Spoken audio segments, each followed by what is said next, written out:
ก็คือแบบตอนนี้มาต่อกันที่แคมน้ำเทินแล้วมันคือลงไปเบิ่งเขาเจ้าอาบน้ำอยู่ซึ่งแบบบนทางนี่จะแบบยากลำบากทางลำบากอยู่เลยแบบมันก็บริสะดวกถึงขันแบบว่าชิ้นย่างมันแบบสบายวันนี้ขัดดอกขันได้อีกอย่างนะตรงย่างแบบมืดแบบเสียงที่จะตกคุ้มแน่ยังไงโอ้โยสุดยอดเลยขับรถขึ้นตอนนี้แบบสูงเฮ็ดได้จังไดโดนเลยอะไรผมก็มีคนอาบน้ำอยู่เขาก็จะมาแบบคนก็สิมุมนี้เลยน้ำมันเบอร์บางร่างกาย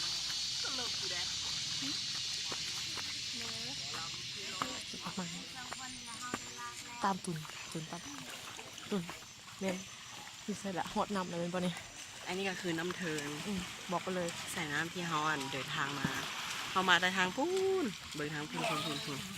อันเลยซึ่งใช้เวลาอยู่ประมาณเมื่อวานนี้ใช้เวลาอยู่ประมาณมื้อหนึ่งหมดมือออกที่จริงเราจะออกตั้งแต่เก่าโมงสินะมีเหือหน่อยที่จะออกแต่ว่าสุดท้ายแล้วเหือหน่อยก็ใส่อู้ใส่อู้โอ้อยู่ใส่ปุ๊บโอ้อู้ทางหลังไปเบิ่งทางหลังโฟกัสที่ทางหลังเนาะมีอีกขั้นหนึ่งทางหลังปูสุดยอดที่เห็นมีคนอย่างลงหลายโอ้เรือที่กำลังออกไปโอ้มีเสียงแบบสนั่นสั่นเพื่อน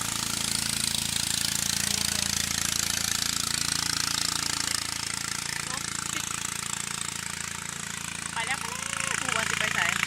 จะเป็นเรือของชาวบ้านนี่แหละชาวบ้านกอบูจริงๆหันเขาออกมาแต่เมื่อวานออกมาจริงๆจะออกมาแต่ตอนเช้า9 โมงแต่ว่าพอได้ออกนี่จะเครื่องออกก่อนเพราะว่าเรือหน่อยโผล่ก็เล่นใส่แต่เครื่องแล้วก้นหันไปขี่เรือโดยสารมาขี่เรือโดยสารเนี่ยออกไป5 โมงออกตั้งแต่12 โมงหมดบ้านก็5 โมงครึ่งตอนแรกเดี๋ยวต่อเรืออีกตัวน้ำมันหน่อยจะเปลี่ยนเรือโดยสารมาบ่ได้เอาเรือหน่อย